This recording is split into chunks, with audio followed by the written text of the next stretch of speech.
Welcome to the How to Be Awesome at Your Job podcast, the show where brilliant professionals share how to sharpen the universal skills required to flourish at work. Enjoy more career fun, wins, meaning, and money with your host, Pete Makaitis. Hello, and thanks for joining us for episode 824 with Ross Dawson. If you feel the overwhelm, the overload sensation associated with just too much information, Ross has got some pro tips to help, a sharp framework, some best practices. I think you'll dig it. So you'll learn 1, the 5 information superpowers, 2, how to consume information optimally, and 3, how to discern the good sources from the bad ones. So if you want to check out the show notes or the transcript or the links to items that we've referenced, please pay us a visit over at awesomeatyourjob.com/EP824 and check out some of the other goodies over at awesomeatyourjob.com while you're there. Now, here's some goodies about Ross. Futurist and author Ross Dawson has focused for over 25 years on the challenge and opportunity of how to thrive on unlimited information. The initial offering of his first company, Advanced Human Technologies, was helping financial market leaders and company directors develop their information capabilities.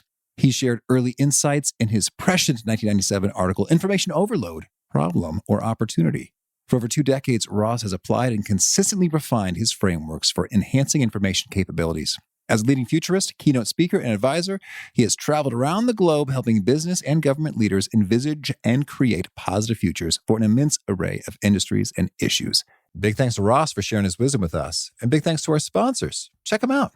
And big thanks to our sponsor, Acorns. Acorns makes it easy to start automatically saving and investing for your future. You don't need a lot of money or expertise to invest with Acorns. In fact, you can get started with just your spare change. Acorns recommends an expert-built portfolio that fits you and your money goals, then automatically invests your money for you. NerdWallet.com, whom I love on these sorts of matters, gives Acorns a whopping 4.7 stars and says, quote, if you want to make the most of your spare change, there's no better place to do that than Acorns. Head to acorns.com/awesome or download the Acorns app to start saving and investing for your future today. And we got a legal disclaimer here. It may not be representative of all clients. Tier 1 compensation provided. Compensation provides an incentive to positively promote Acorns. View important disclosures at acorns.com/awesome. Investing involves risk, including the loss of principal. Please consider your objectives, risk tolerance, and Acorns' fees before investing. Acorns Advisors LLC, Acorns, is an SEC-registered investment advisor. Brokerage services are provided to clients of Acorns by Acorns Securities LLC, member FINRA/SIPC. For more information, visit acorns.com. One sponsor to check out is Storyworth. Whenever I'm thinking about meaningful Father's Day gifts, Storyworth leaps to mind. Storyworth helps you preserve precious memories and stories from your father for years to come. Each week, Storyworth emails your loved ones a thought-provoking question that you get to help pick, such as, what's the bravest thing you've ever done? I personally love the prompt so much that I have refreshed Storyworth's questions page many times looking for more. Storyworth makes the writing process super quick and easy. All your loved one needs to do is respond to that email with a story, and then you get a quick copy of that. And after a year of this fun, Storyworth compiles your loved one's stories and photos into a beautiful keepsake hardcover book that you'll be able to share and revisit for generations to come. Families love Storyworth so much, they've got 25,000 5-star reviews on Trustpilot and have millions of stories preserved. So give all the fathers in your life a unique, heartfelt gift they'll all cherish for years. Storyworth. Right now, you can save $10 on your first purchase when you go to storyworth.com/awesome. That's storyworth.com/awesome to save $10 on your first purchase.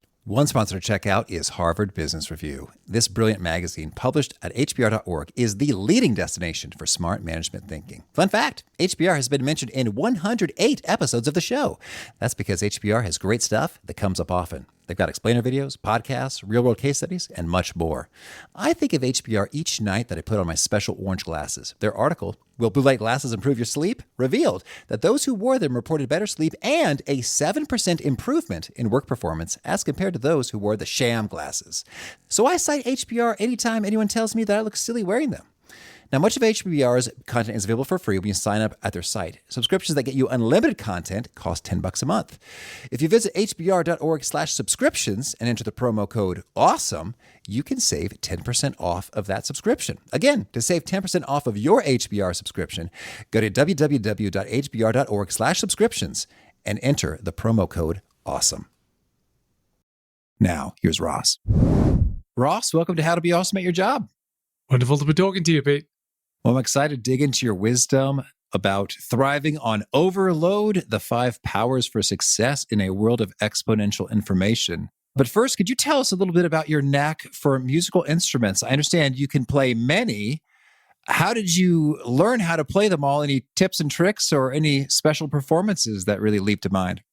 Well, it was just at the age of 14, I said, I just want to play guitar. So I gave a little money to my dad. He bought me a guitar, and I actually at the time had some cassette tapes and a little book, and I taught myself. So I teach myself just about everything. And so it was a guitar included, and then I worked out, okay, well, that note on the guitar is that note on the piano. And so worked out a bit how to play the piano and, learned a couple of other instruments, and all self-taught. Sometimes useful, well, often useful, I suppose, to have teachers. But I think there's so much we can discover for ourselves, and in the way we find our own ways of doing things if we do them ourselves. And that's certainly been my musical journey, where I just do what I want to do and I enjoy it, and not necessarily following what anyone's suggesting to me I should be doing. Mm-hmm. Fun. Okay. Well, and were you in a band at some points along the way, or any noteworthy performances? Yes, lots of bands along the way. I mean, mostly pretty early on when I was at school, when I was at university. And then after that, a number of other bands, and playing guitar, bass, keyboards, percussion, and been certainly keen to get back to it for quite a while. And it's a bit harder when you have kids and you've got busy and so on, but working on some ways to use technology plus instruments to be able to create my own one solo show live. Oh, fun. I look forward to hearing that. So see if I can actually get it on stage at some point. That is good. Well, one final question on the music scene. Did any of your bands have funny names? Band names are my favorite. Oh, nothing that I probably don't even remember them all. The Platinum Blues was one of the bigger of the bands that I was in. So this idea of those blues, but we were gilding it. With okay. So that was, I suppose, one of the steps along the way. Cool. All right. Well, Ross, now tell us a little bit about thriving on overload. Any particularly surprising or counterintuitive discoveries you've made along the way on this stuff? Well, I suppose in a way, thriving on overload is counterintuitive in the sense of we live in a world of overload, but what is we can thrive on it. I think this is the fundamental belief that our brains are not adapted to the world that we have created. We're incredible inventors, and we have made, amongst other things, a profusion of information and screens and always on. And this is something what we have wrought ourselves, but it is not something that our brains are ready for. So we are overloaded. We are overwhelmed. It's just natural. It's impossible not to be in a way.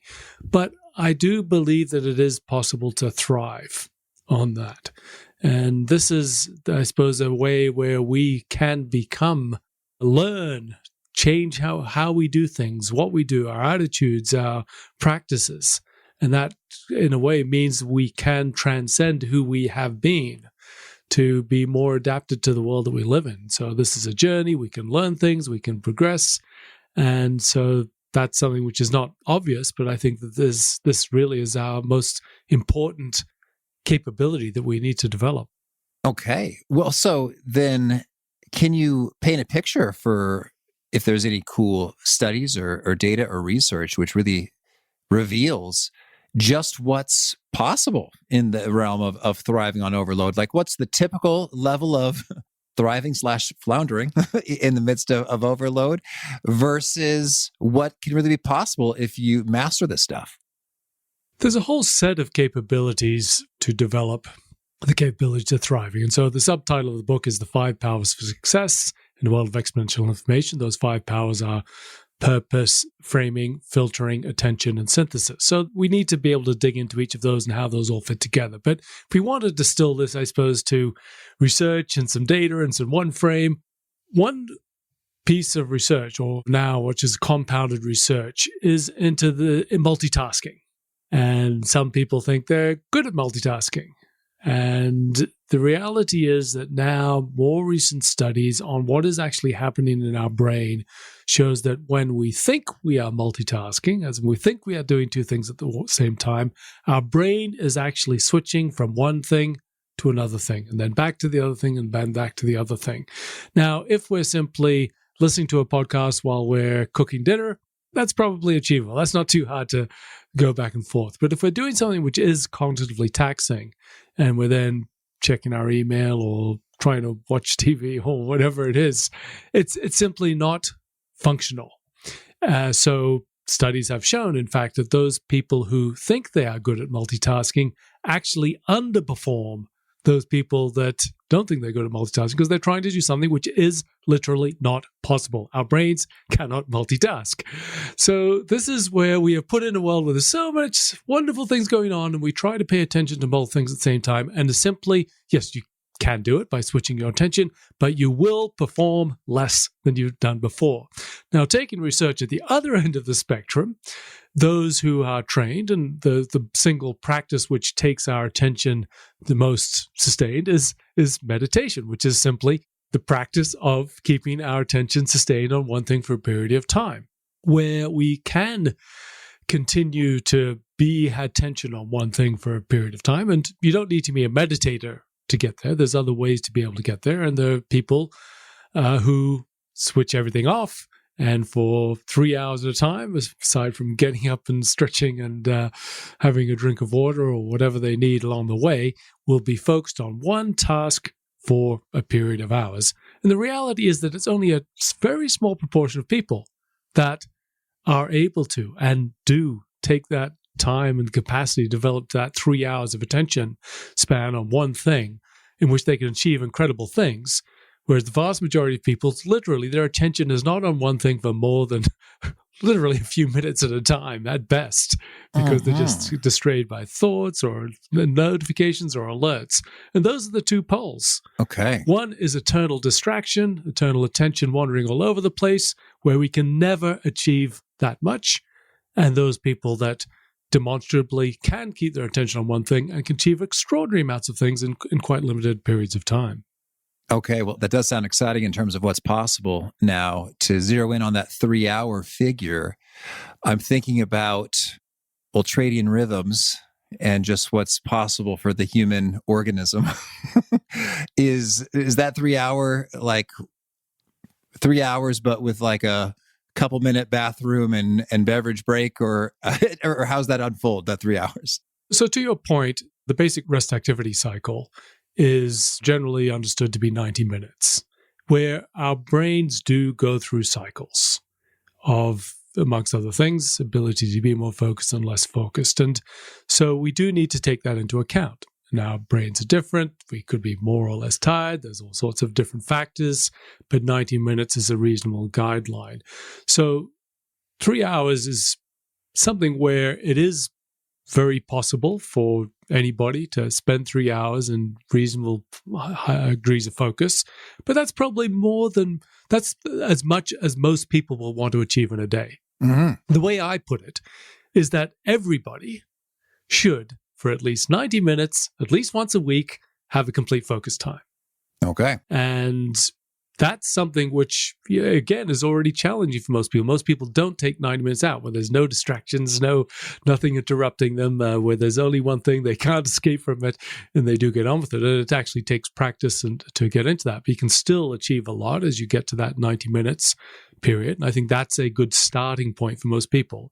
If you're used to just being distracted and checking your email all the time, whatever it may be, make sure you have a time of 90 minutes, no distractions, no notifications, nobody's going to interrupt you unless it's the end of the world, and you have one task to get on with, and you just do that for 90 minutes and do that once a week.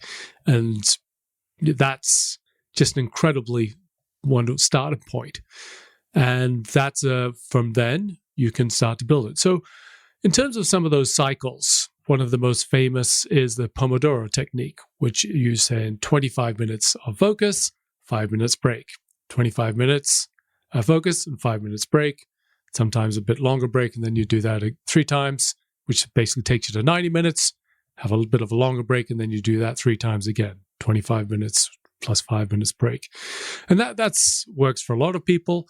Personally, I think that the more flexible approach, as in, if you feel you're in the groove, then why stop at 25 minutes? Or if you just feel you need a bit of a break first, that's earlier. So we can let our Some people work to that structure, having a timer on, 25 minutes and 5 minutes break. That works for them perfectly. Other people, I feel that 25 minutes, often I'll just want to keep on going. So I won't want to stop, but when I'm ready, I can take a stop, wander outside, pick up the guitar, whatever it may be. So I think if we get into this practice, what we do need is to find our practices and find our routines that work for us, find what times of day are the best times to do this, but just making sure that you are starting with at least carving out some time, which is this, what I call deep dive time. That's when you can achieve an incredible amount in very limited periods. Okay. Well, then, so we've got a sense for what that means with regard to minutes of focused attention, which is handy. Could you share a cool story if there's a particular case or poster child, if you will, that really illustrates what that can mean in practice for one's results, career, productivity when they get there? I think the reference point certainly for me, and I think for a lot of people, is writing books. Okay. There's a pretty significant proportion of people say they aspire to write a book at some time in their life. You are never going to get there unless you have the focus time and you block that out. So that's where anybody can say, all right, I would love to write a book. Could be a fiction book, could be memoirs, it could be about this big idea you've had, it could be to show you the expert in your field, whatever it may be. And yes, before I wrote my first book, I said, I think society overweighs the value of a book. Being an author is an incredibly wonderful thing, and society gives a lot of value to authors. And yeah, it's a good thing, but I'll play that game if that's what it is. And I have to say that after writing the first book, I thought, well, actually, probably authors do deserve some respect. But it is something where you do need to carve out the time. So anybody who writes a book will have incredible accomplishment. It doesn't even matter how many books the copies are sold. You will have achieved something of value, something to point to, one which will advance your reputation, your career, your abilities. You will learn a lot through doing that. So I think it is a wonderful endeavor.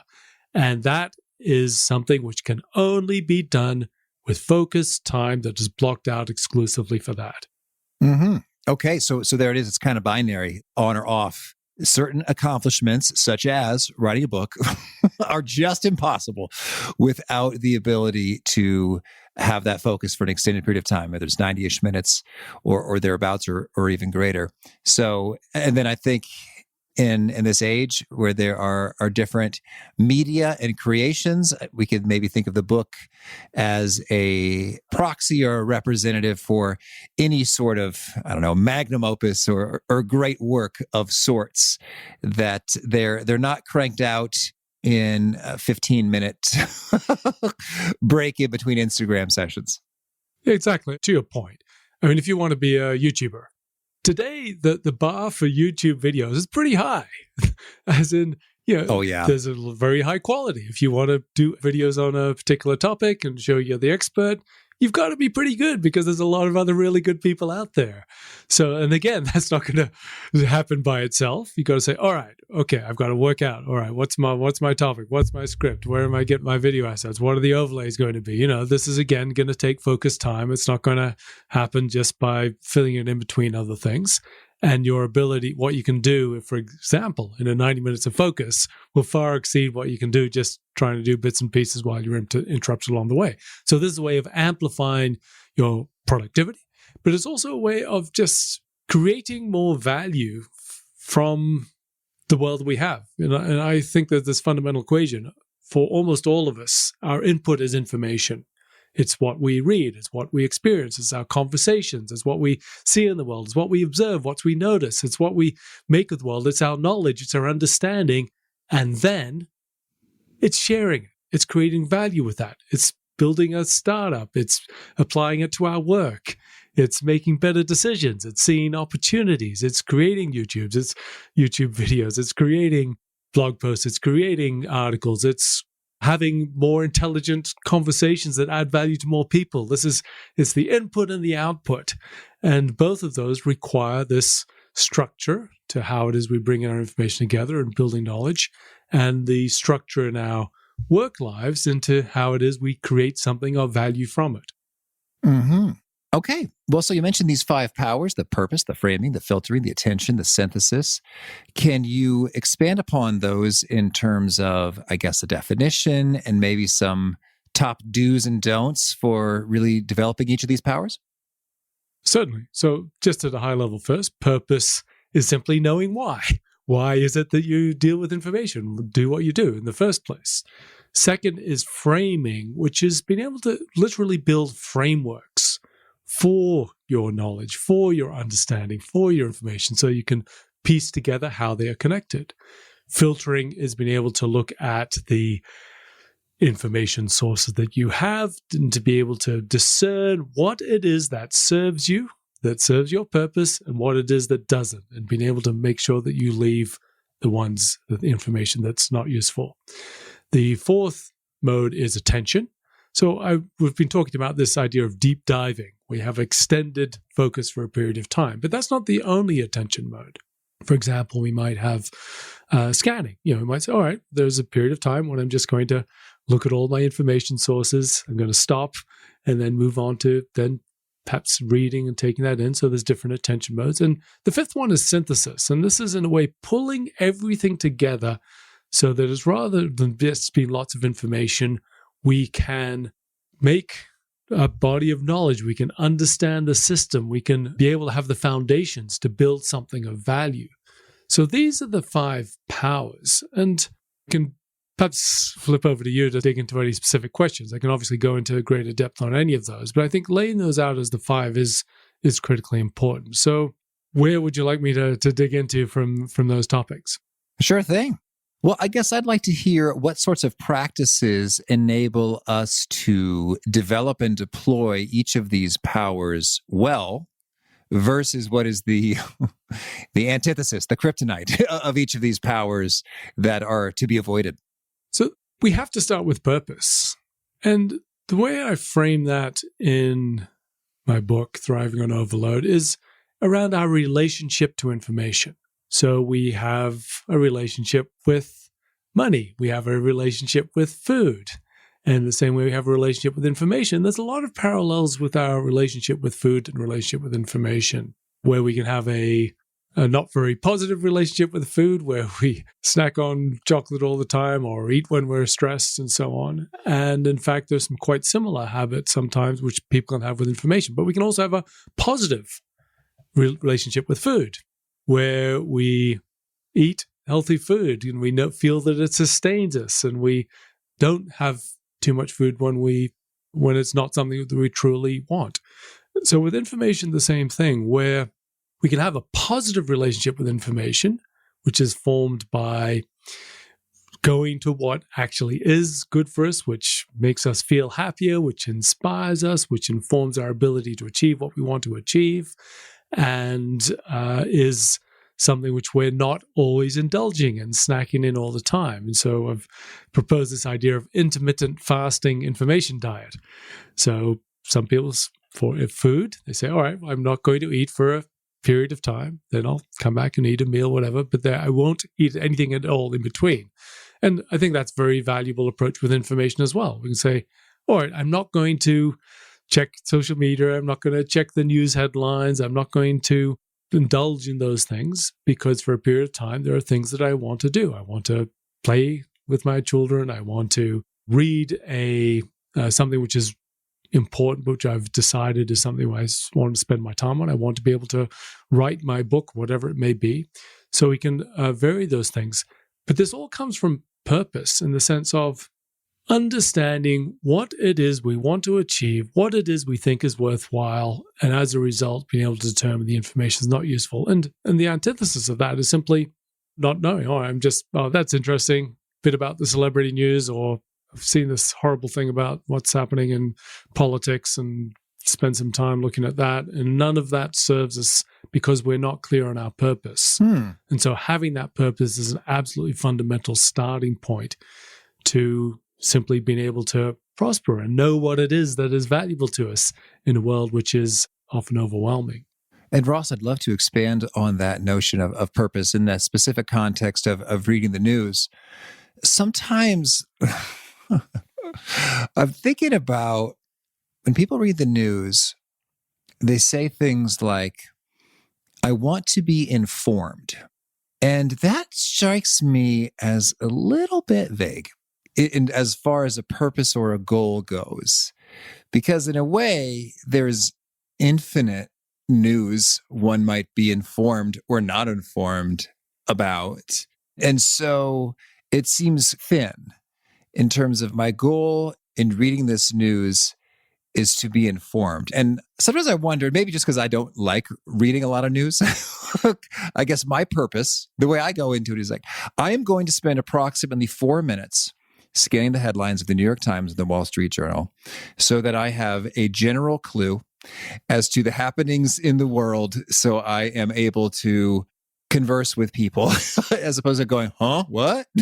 Yep. So that's my purpose when I go into the news. And it doesn't take that long. And I find that if I spend too much time in the news, one, I'm pathologically curious, which is great for a podcast interviewer, but not so great for a news consumer, because like 2 hours later, it's like, okay, I've read all about the chess cheating scandal, but how does that serve me?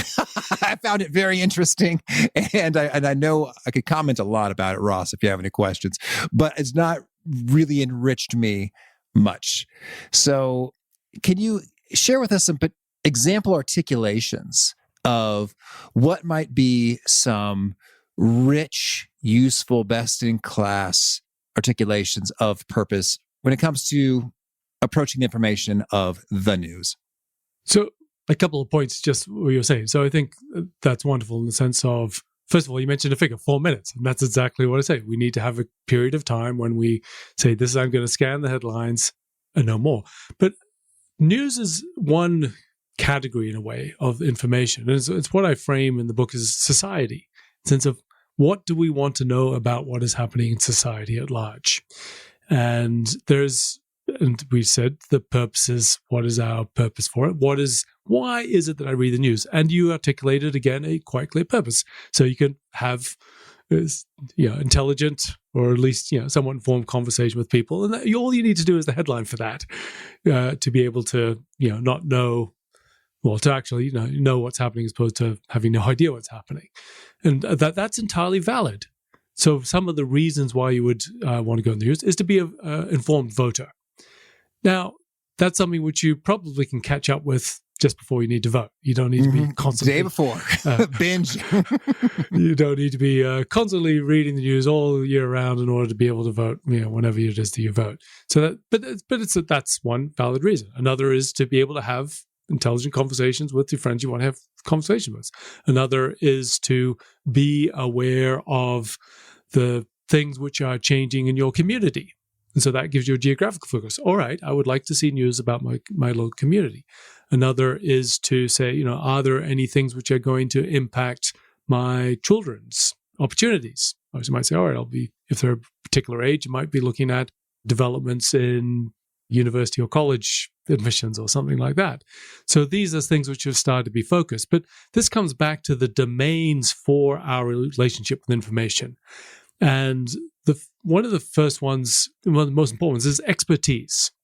We do have to choose our area of expertise. To be clear, this is what I am an expert in, or I'm aspiring to be an expert in, or something which I think will be useful to be an expert in a few years from now. And being quite clear around that, writing that down. I will become, or I am an expert in a particular area, quite clearly defined, and that gives you clarity on what information, what sources you need to take in, what you need to distill so that you can become that expert. If you're just skimming across the surface, you'll never be an expert in anything, and that is not very useful in the current state of the world today. Another is in well-being. So what is it that I want to know about my own well-being, or the well-being of my loved ones? What is it that's going to help me to have a better diet, to be able to help support the conditions of people in my family? So it's perfectly valid to have some passions. All right, so sports teams, or maybe there's nothing wrong with celebrity news as long as you don't let that expand to take over all of your news. So I think there's different categories around who helping you decide what your purpose is. There is information you can look for. Look in your expertise, your ventures, whether that's a startup or whether it's a community garden, whatever it is, in terms of your well-being, in terms of your relationship to society. So these are all things that we can think through in order to become effective. Ross, what you really are crystallizing for me is, this is so helpful. Thank you. Hopefully it's good for listeners too.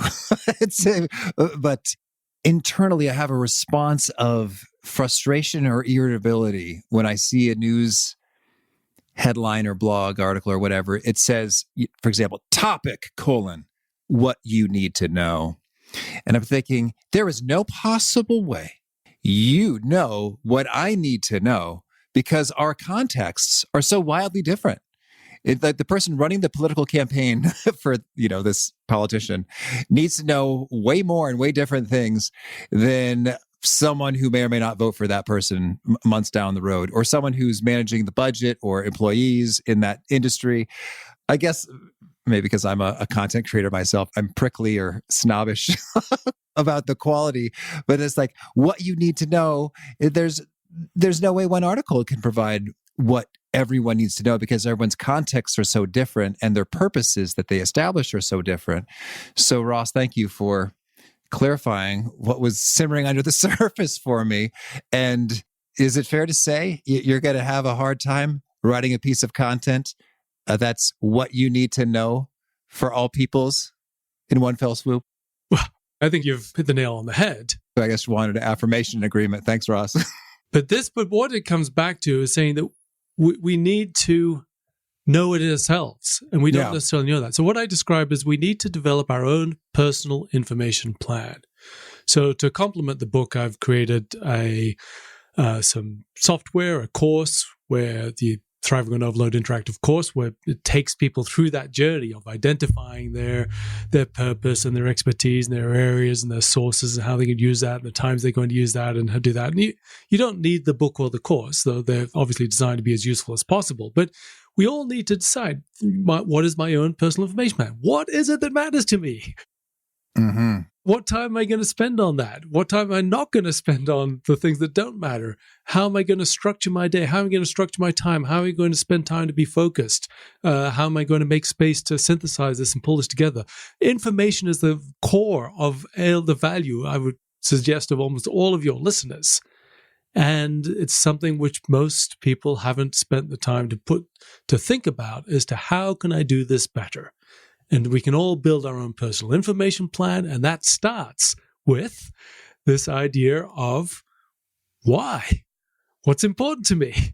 And from that, a lot of that starts to flow into what are the structures and the habits and the practice which will enable you to achieve what you want in your life and be happier because you're not drowning in the things that somebody else thinks is important to you, but actually isn't.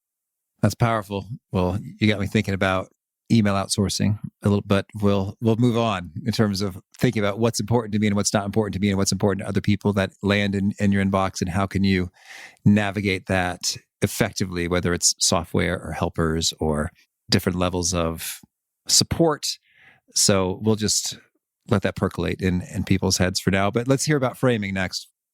So framing is building a framework. So we got lots of information in, but that's all just bits of information. It only becomes knowledge and understanding when we connect that. When we say, what are the relationship between these ideas? How does this fit together? What is the foundations of my understanding of this area of expertise that I'm developing? So there's a number of tools, a lot of visual tools that we can use. So we can use things like mind maps. We can use things like concept maps. We can just draw things on a piece of paper and draw lines with them. And there's now more and more software which helps people to not just note, that was interesting, or that's interesting, or that's a really good study there, and then to actually make links between them. So there's a whole new generation of software tools, including Rome Research and Obsidian, but also other ways of just using simple software tools such as note-taking tools and so on, that enables us to practice this way of framing by drawing connections in, building a lattice of knowledge, which is the foundation for how it is we can become an expert. to understand things, to be able to know what the reference points and the research is that supports what is our valid ways of thinking about these spaces. And can you paint a picture or give us an example of what a frame looks and sounds like? So on rossdawson.com/frameworks, I've created a whole set of what I find as useful frameworks about the future. But any mind map, I think, mind maps are what most people are most familiar with, where you have one idea and you lay that out as a kind of visual representation of some of the ideas and how those fit. So we can have this. This is one of the good things about a mind map, is it combines a hierarchy. You have a central idea and then subsidiary ideas and then subsidiary ideas, but also being able to lay that out to be able to show some of the potential relationships between these ideas. So these are forms of structuring, and it's different for every person as to what is most useful for them. It's the way in which they think. And some people like putting things in a linear document, but we're trying to move beyond linear. So how do we draw connections between things? And I think often just being able to sketch things on pieces of paper, write down ideas on a piece of paper, draw lines between them as to what the relationships between those ideas are, and then you can start to literally build a picture of an area of expertise, of what it is you're looking at. Mm-hmm. Okay. And now let's hear about filtering. So filtering requires, first of all, understanding what information sources you're going to go to. And this is not just going directly to media. You might be using feeds, or you might be using aggregators, or you might be using different tools. But it's building more and more this discernment of what it is that serves your purpose. So being clarity on your purpose, being able to guide that, and what it is that you need to discard. And more, this is around being able to make sure that we are not succumbing to our confirmation bias, that we are not just looking for things that affirm what we want to know, but we are looking for things that complement our knowledge. So one of the, I suppose, ways of shifting our thinking is to say, rather than being certain about things, whether that be in politics or society or in our area of expertise, is to start attributing probabilities to things. So we can say, I think it is 90% likely or 6% likely that this is the case. And then you can start to look for evidence that either increases or decreases the probability of you being right. So there's a study of super forecasters. And these are people that are very good at predicting the future. And they have this implicit way of thinking about the future, or thinking about what it is they know as a probability. They're never 100% certain on anything, because you can't be. But what you can do is say, I believe this. This is what I understand. This is the probability I attribute to that. And then being able to look for evidence that will make your assessment of that more accurate. So this is a way of being able to actually go to the most surprising information to you and assessing that, and whether that's valid, so that you can then start to incorporate that into your mental models or your ways of thinking or your hypothesis around, for example, what will be a successful business. Mm-hmm. Okay. And then I'm curious, when it comes to arriving at what are sources you think are winners versus ought not to be delved into, are there any core criteria or questions that really help separate the wheat from the chaff? So it's context. So I frame this as, first of all, thinking about yourself. So what is it you want to be true, for example, or what is it you're looking for? And what are your ideas already around this? You need to be thinking about yourself first, in a way. Second is the source. And you're saying, well, is this generally reputable? Do generally other people consider this to be worthy? How much research did they do? And, being able to assess. And there's no source is completely accurate. The most credentialed scientific journal in the world, Nature, has had 50 retractions in the last 10 years of things where they've published it, and then it said, oh, actually, no, that's not right. Ignore it. Mm-hmm. And so, we can go to the most reputable sources, and then we can't actually be completely confident. There's some sources where you can say, well, okay, there's not much credibility, but it doesn't mean that any source is completely off the table either. But we need to have an assessment of that. And the third one is actually looking at any specific piece of content one of the most important things to do is to go back to its sources in whatever way, to be able to corroborate that. Is there anything which suggests this is also true? Is there going back? And it's incredible when you get into practice of going back to original sources for what it is you read, how often it is distorted, or in some case, a complete misrepresentation of what it is it says to be reporting on, or simply just misleading. So the single best practice is not to take anything at face value, but to then go back, and of course, only if it's important enough to you to warrant that, to go back and to do your research, to delve back, to say, well, let's see, where does this actually come from, and how do I assess that? So I think this requires a curiosity. Yes, you are trying to say, yes, this is a more reputable, more likely to be true source, or a less likely to be true source. Concentrate on the ones which are more reputable, of course, but also to take everything with a grain of salt and to dig back and to build your own reference point as to what you believe is true, and be able to find the evidence you can to support that. Okay. Well, now could you give us any top do's and don'ts in the zones of attention and synthesis? So attention, there are 6 modes that I identify in my book. So the first, which we've discussed, is scanning. So just looking across existing news sources. Second is assimilating, where we assimilate, we say, this is worth spending time on. It could be a book, it could be an article which you identified, and just rather than being distracted, you spend time and you take that into your body of knowledge. Seeking for knowledge, exploring, and I think it's important to spend time where you're deliberately trying to find things that you would never normally find. Deep diving, which we discussed from the outset, that way of just spending a focused time on a period of time. And a critical one, and one of the most ignored and most important, really, of the attention mode is regenerating, which means stop taking in information, and going out in nature is the most powerful way to do that. Even just, it doesn't need to be a forest.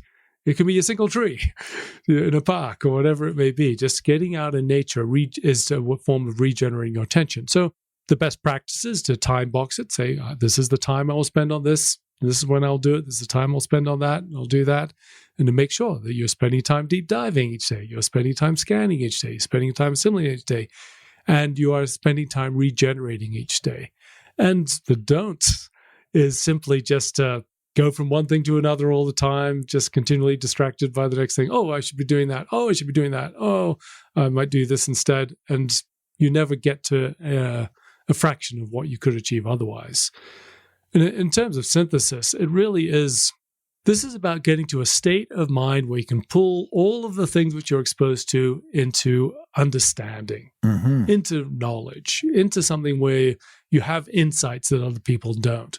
And that requires this going between the intense focus, but also the breadth, giving your mind the space in which can piece together all of the different elements in order to build that understanding. So it's getting in my book, I describe some of the different ways in which we can get to the state of mind where insights happen, where we can synthesize the ideas, where we can come up with insights.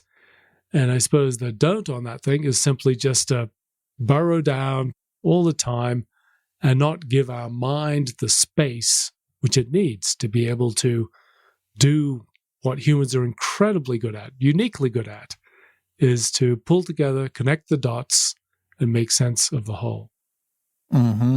Okay. Well, Ross, tell me, any final thoughts before we shift gears and hear about some of your favorite things? Simply that this is the foundational capability for success today, is this ability to deal well with information, create value with it. And I think that anybody, whether you're beginner as it were or an expert, everyone can get better on it. And I just believe that we can all and should be spending time trying to get better at our information capabilities, because that's what will drive our ability to create what it is we want in our lives. All right. Well, now could you share a favorite quote, something you find inspiring? So one of my very favorite quotes is from James Cass, and it is, finite players play within boundaries, infinite players play with boundaries. And it's from his book, Finite and Infinite Games. And that's so many things. People are so much stuck in their boundaries. And so we need to play with the boundaries of our life and work. All right. And could you share a favorite study or experiment or bit of research? One of my favorite bits of research, which studied normal people and Zen meditators, and they put on a metronome, and the metronome started ticking. And for normal people, first tick had this strong brain response, and then quickly it went down and they just didn't notice it anymore. The Zen meditators, the first tick they noticed, the second tick they noticed, and they keep on noticing. They are continually seeing the world afresh. They are not becoming habituated to it, as almost all of us do. So this shows that we can continue to see the world afresh, even, or seems to say the same. Okay. And a favorite book? One of my favorite books I've read recently is The Beginning of Infinity by David Deutsch, pointing to the infinite potential we have as the human race. All right. And a favorite tool, something you use to be awesome at your job? The favorite tool, well, just in terms of information access, TechMeme, TechMeme, is just one place where I can just quickly get on top of all of the important technology news of the day. So it's just quick, easy, a simple tool, and makes me informed in that area. All right. And a habit? The habit which I am developing more and more is when I feel like a break is doing one of two things. One is picking up my guitar, and the other is, rather than browsing through things, is turning to a book just to read for a few minutes and then turn back. Mm-hmm. And is there a key nugget you share that really seems to connect and resonate with folks? They Kindle book highlight it and retweet it and such? That we have to believe that we can create a better future in order to be able to create it. And I think a lot of people are very negative today. There's a lot of negative news reported. People are getting into poor states of mind. But I think the first thing is we need to believe that a better future is possible.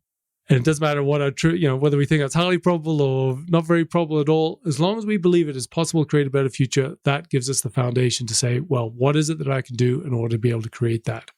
So I think that's, in a way, the foundation of my work. And I think a lot of what resonates with people is this, starting with this potential, this belief that we can create something better to drive the action, which means that we can work towards that. All right. And if folks want to learn more or get in touch, where would you point them?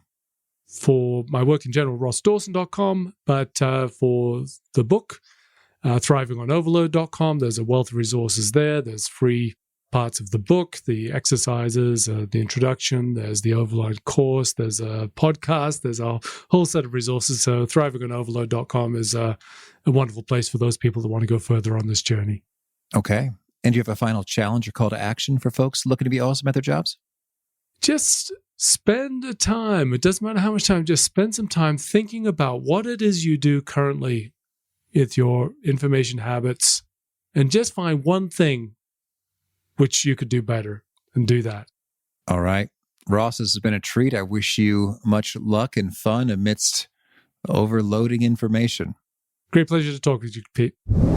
I really love what Ross had to say about how often when he goes to the original source material, it is totally different and sometimes directly in contradiction with how that material has been reported. Maybe it's a scientific journal article or any number of things. And I have found that to be the case myself as well. And one, I just found that reassuring, like, wait a minute, am I misinterpreting or misunderstanding? Because it sort of sounds like the opposite of what the article said this piece of research says. Yet I'm looking right here at the data in black and white. I don't see what's going on. Am I mistaken? So anyway, if you've had that experience, I found that just reassuring that apparently this happens all the time and we're not fools. and we can feel good about trusting what we see with our eyes when we go directly to the source, and to make sure you do go directly to the source when it really counts, because that secondhand stuff may very well be dead wrong. So again, the show notes, the transcripts, the links I will be referenced are at awesomeatyourjob.com/EP824. Hope to catch you next time, and peace. Thanks for listening. To get the most out of the show, we recommend 2 key things. First, check out the extra resources at awesomeatyourjob.com. You can find this episode's transcript and links, as well as the perfect episode for your situation. You can search the full-text transcripts of hundreds of episodes or explore episodes tagged by topic and competency covered.